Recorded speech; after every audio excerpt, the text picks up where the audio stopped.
Yo, what's good, YouTube, man? It's Gary with another Fan TV. Back at you another video. At the content is video, go smash that like button. At the content of this channel, go and subscribe, man. Look, so Ravens versus Steelers tomorrow in Baltimore.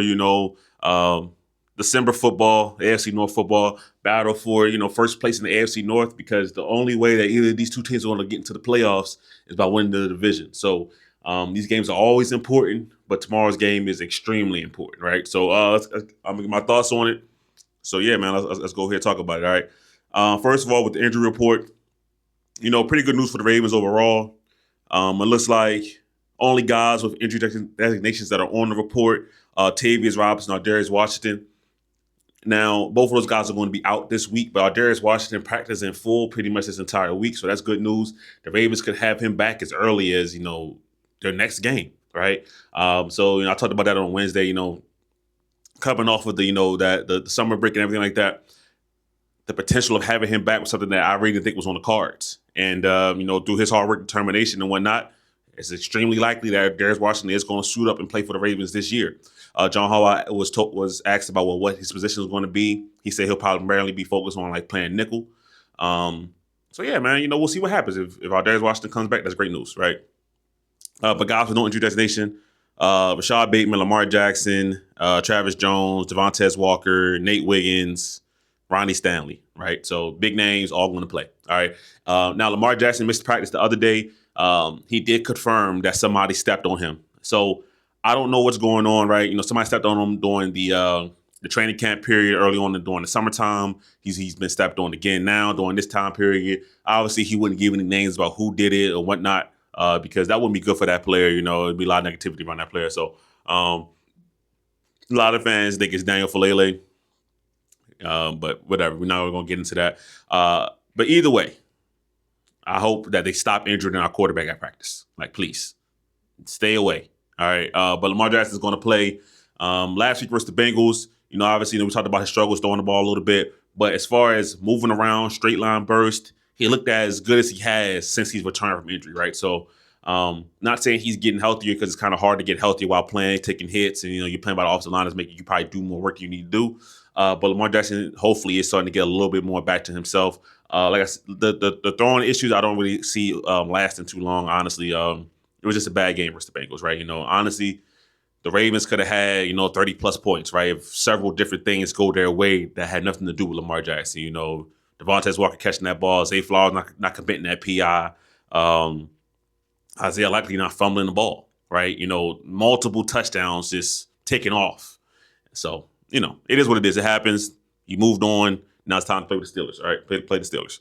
So, as far as the last three games for the Pittsburgh Steelers, they're 1-2, 6-6 overall on the season, same record as the Ravens. 34-12 win versus the Bengals, 31-28 loss versus Chicago Bears, 26-7 loss last week versus the Buffalo Bills, where the Bills literally ran all over the Pittsburgh Steelers, right? So first, talk about the Steelers defense. The Steelers defense, I would say that it's lost a little bit of their mystique, right? I think that's a fair thing to say. I think the fact that that it's a game like that last week where the Bills ran for 249 yards on the Steelers, that's not something that you're used to seeing, right? Now I will say the Steelers get a lot of takeaways, right? I believe they averaged almost 2 takeaways a game, which is second in the NFL. So they're opportunistic, but as far as down-to-down consistency, it hasn't been there for them, right? This is a team that's an organization that built their whole thing on being tough, being physical, playing great defense, and great defense really isn't what they're playing right now, right? So the Ravens have to be able to take advantage of that. That's just the honest truth, right? Steelers fans aren't happy with what they're seeing from the Pittsburgh Steelers. I'm hoping that continues for us, right? Some of these numbers here, 365 yards a game, but 28th in the NFL. They're allowing 43% on third down for 28th in the NFL. Giving up 247 yards, also 28th. But they're getting almost 3 sacks a game. That's 7th, right? So, it's a give and a take. It's a little bit of a balance there. But it's not the Steelers that you're used to seeing. Just to be quite honest, be completely honest with you, it's not the Steelers that you're used to seeing. And the Ravens need to take advantage of that. All right. I think they've been slightly better since they kind of moved Jalen Ramsey to full-time safety. Before he was kind of, playing his normal outside corner, a little bit of slot, a little bit of that. But now they kind of transitioned him to safety. I think they've been a little bit better when it comes to pass game. But Buffalo didn't have to throw the ball on them because they ran the ball for, like I said, 249 yards on them. So there was no reason to really even test the secondary out. So that's something that they got to deal with. When they played the Bears hit them, still able to move the ball on passing and running. So it's not like they've been vaunted since that move. So, they got a lot to figure out. And the Ravens can't be that team that's allowing them to get back to form. Take advantage of a team that's not playing well, please. All right. As far as the Steelers offense goes, kind of average all around, right? 23 points a game, 15th, 39% on third down for 14th. They don't run the ball well. They don't run the ball a lot. Both bottom five in both of those metrics. They're not throwing the ball for a lot of yards, not attempting a lot of passes per game. Completion percentage is very high. And only positive is they're only giving up 2 sacks a game, which is top 10 in the league. But that's mainly because Aaron Rodgers doesn't want to hold on to the ball. If he's not throwing a slant, if he's not throwing a go route, he doesn't want anything to do with it, right? He's not looking to progress or read the defense. This is something that's been an issue with Aaron Rodgers for the last several years because he doesn't want to get hit anymore. Now, you throw on top of that the left wrist injury that he does have, right? I didn't even talk about the Steelers injury report, but Aaron Rodgers is going to play. He's one of the guys that is going to play. You talk about that injury, he definitely wasn't holding on to the ball now. I mean, he saw versus the Bills, you watched the game, he got absolutely crushed by Joey Bosa. I believe it was Joey Bosa that sacked him. And, it looked like he was going to be done, nose bleeding, all kinds of things happening to Aaron Rodgers, right? But I believe he returned. I think he might have returned to that game. But, Mason Rudolph went out there, didn't play very well because it's Mason Rudolph, right? So whether it's Aaron Rodgers or Mason Rudolph, I know it's going to be Aaron Rodgers this week. You cannot let this past offense get off the ground because they haven't been good at it for large parts of the year, right? We're being completely honest. So for the Ravens, this is a struggling team on both sides of the ball. Don't be the team that they find their rhythm against. Not saying the Ravens aren't struggling, right? Ravens haven't had explosive offensive performances. Like I already mentioned that they got in their way several times versus the Bengals. In the defense, had a good first half versus the Bengals. Didn't really close out second half, but defense has overall been very, very good, since the bye week, right? Can you continue that good stretch of defense? Let's see, all right? This is going to be a game where the Ravens are going to need you 100%. All right, so yeah, for the Steelers offense, obviously, you got guys like DK Metcalf out there. Jalen Warren is a decent dynamic, running back in the backfield. But overall, I won't say the Steelers have a bunch of weapons that the Ravens should be terrified of. So I want to see them actually challenge these receivers, right? These pass catchers, right? I'll talk about that a little bit later as well. Yeah, so that's it for the Steelers offense, Steelers defense. I'm just gonna go right into the keys to the game, right? Where we talk about most of the things that I want to see from the game anyway. All right. Now for the offense, right? For the Ravens offense, and what I want to see is be able to commit into multiple tight ends on the field, right? Now, whether that's, Isaiah Likely and Andrews and Kolar, whether that's, Pat Ricard on the field more, you need to be a little bit heavier against this team because they have proven that stopping the run is a challenge for them, right? Do not let them off the hook. I know a lot of people said last week, well, why didn't the Ravens, run the ball more with Derrick Henry, this and that? Listen, they could have ran the ball more with Derrick Henry. Derrick Henry, I think, had like 10 carries, 60 yards. So he was having a good game. That's fine. To me, that's not really why the Ravens lost that game. The Ravens lost that game because of self-inflicted wounds, right? Could they have ran the ball? Sure. But that's not really why they lost. All right. This game is a game where you need to run the football. All right. It's going to be a little colder. It's going to be physical. Can you dominate the other side? Now, that's not something that the Ravens have always been able to do, especially this season with this offensive line, but it's something that I would like to see them attempt to do, especially coming off of last week. Now, listen, you're going to say, well, the Steelers got ran all over themselves last week, right, by the Bills. They're not going to let it happen again. That may be true, but the Ravens cannot come out here, try to spread it out immediately and just say, no, we're going to go full throwing the football. No, see what they can do, stop in the run, and go from there, right? But the opening game plan should be to establish the run. This is one of those games, okay? You have a team that is struggling. They're on the ropes. They're reeling. They know that their season is hanging in the balance, right? So they're going to play harder. The Ravens are dealing with the exact same situation, right? The Ravens need to win this game, all right? So I want them to see them commit to multiple tight ends for multiple reasons, right? Not just running the football. I think that the Ravens' best offense does involve some shape or form of having multiple tight ends on the field for multiple reasons. One, play action pass game off of that. Lamar Jackson is great at hitting the middle of the field. It's easy passes. He completes those at a very, very high percentage rate. So that's one thing. All right.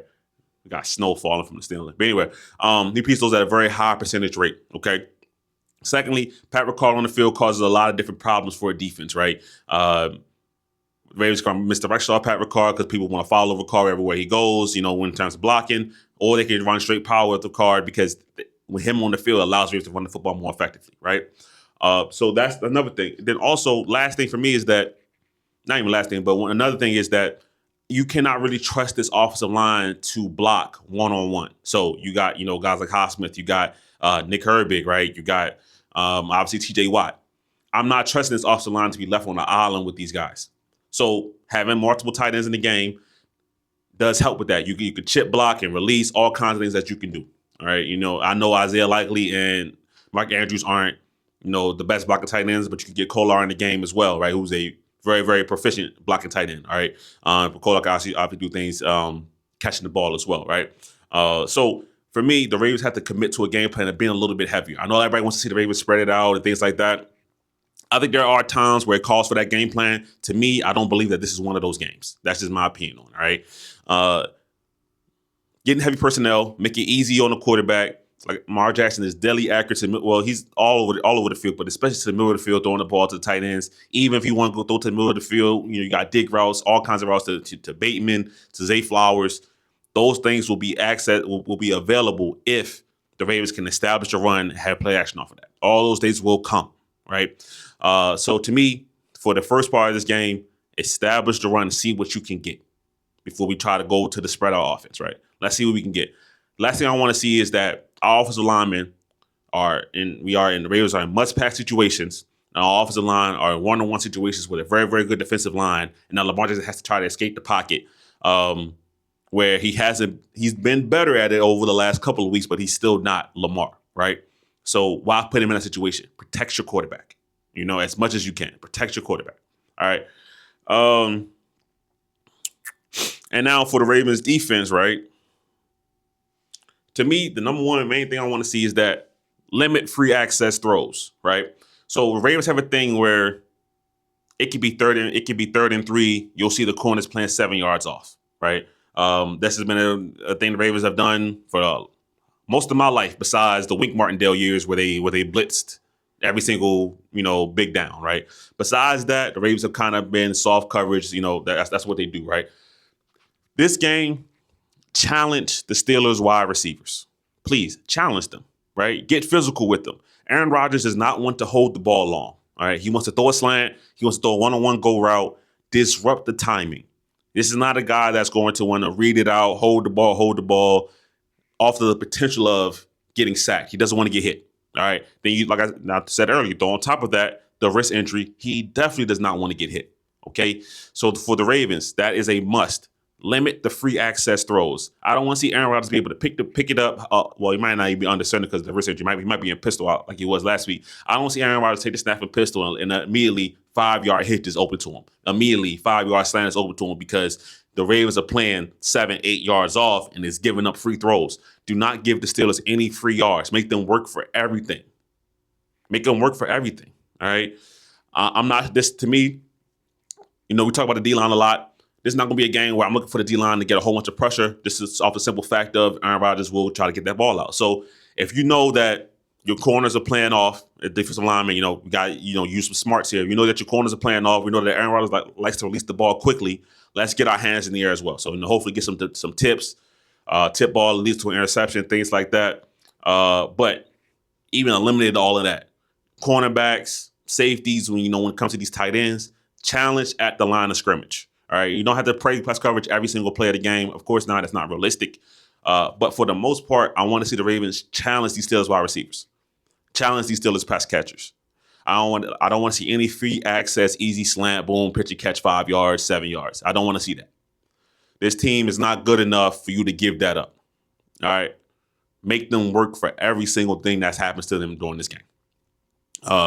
That's a really easy way to get them out their rhythm, get them second guessing themselves. And then now, once Aaron Rodgers is holding the ball on, Zach Orr, those blitz packages that have been relatively effective since the bye week, now you can dial those up, right? Because Aaron Rodgers has to get rid of the ball. We're not giving him any access. We're holding it, we're guarding 2.5, 3 seconds. Boom, you can get back to Aaron Rodgers. Aaron Rodgers ain't moving off his spot. He's not moving off his spot. All right, so to me, that's what I'm looking out for. If the Ravens can challenge these Steelers pass catchers consistently, they should be able to shut down that passing game. And the Steelers' running game really hasn't gone off the ground this year like that. All right. They're bottom 5 in carry in attempts per game and yards per game. Okay. So that's what I'm looking for when I talk about this game, if I'm being completely honest. All right. And then lastly, the X factor. Really, it's a cold weather game, right? We're in December, right? It was snowing earlier this week. Light flurries, nothing crazy, not like we're in the Midwest or anything like that. But it's that time of the year, right? So this is a physical brand of football. It has to be played. This is AFC North football. It's going to be cold. Run the football. Which team is going to be more physical? Which team is going to dominate the line of scrimmage on both sides of the ball? It's going to win this game. You can say that for every game, right? It's football. That's usually how it goes, right? But particularly when it gets cold, we're not really into playing pretty ball, right? It's physical. It's going to be downhill. It's going to be challenged on the outside. That's what the Ravens need to do, all right? The Ravens-Steelers rivalry, to me, is still the best rivalry in the NFL, even though it has lost a little bit of its luster just because the game was played differently, right? I just watched the clip with Terrell Suggs talking about how Bart Scott was cussing out a Steelers fullback, telling him get out on the field.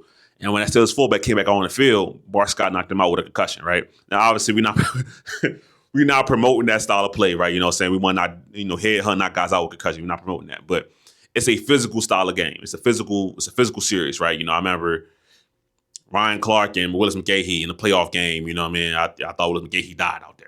It's a different era, right? Ray Lewis, Ed Reed ain't walking through that door. With that being said, it's still Steelers Ravens. It's still a physical brand of football. If you're not willing to play physical, if you're not willing to put it all out there on the line, don't suit up. All right. So for the Ravens, you cannot try to out fancy this team. You can't try to out pretty this team. So offensive line, Falele, Voorhees, come on. Be physical this game. This game is where it calls for that. Be physical. Dominate the line of scrimmage, and the Ravens should win this game. All right. Listen, that's my thoughts on the game. I'm not going to really give a score prediction, right? So I'm just going to watch it. Probably going to be a close game. Ravens Steelers, that's how it usually goes. Probably going to be a game that's going to make you upset. Roller coaster ride, twists and turns. But ultimately, I believe the Ravens should win this game. All right. So that's what I'm looking out for. Obviously, give me your thoughts in the comments. But it's Gabriel, Fan TV. I'm out.